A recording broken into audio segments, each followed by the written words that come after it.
Çox sevdiyim salat resepti paylaşıram sizlərlə. Həm salat kimi, həm yemək kimi bu salatı hazırlayıb yeyə bilərsiniz. Hazırlanmasına gəldikdə isə kənd lavaşından istifadə edirəm. 2 ədəd lavaşı bu şəkildə üst-üstə qoyuram.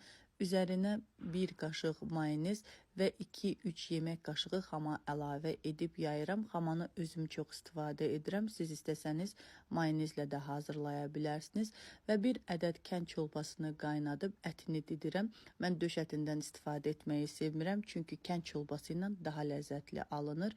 Videoda da göründüyü kimi ilk öncə toyuğun ətini düzdüm, sonra isə kök və yumurtanın hər ikisini qaynatmışam və rəndədən keçirmişəm. Daha sonra isə konservləşdirilmiş qarğıdalı və doğranmış şüyüd, üzərinə duz, istot zövqə görə və sonda isə bu şəkildə büktüm və istifadə etdiyim ərzaqların sayına gəldikdə isə 1 dəstə şüyüd, 5 ədəd kök, 5 ədəd yumurta və 1 kənd çolpası istifadə etmişəm. Bu saydığım ərzaqlarla belə böyük dönər formasında 3 ədəd salat alınır lavaşın arasında. Sonda isə bu şəkildə doğrayıram və biraz soyuducuda gözlətdikdən sonra servis edə bilərsiniz. Dadı isə inanılmaz ləzzətli. Həm yemək kimi yeyə bilərsiniz, həm salat kimi yeyə bilərsiniz. Doyumlu və çox dadlı. Hazırlayacaq olan hər kəsə nuş olsun.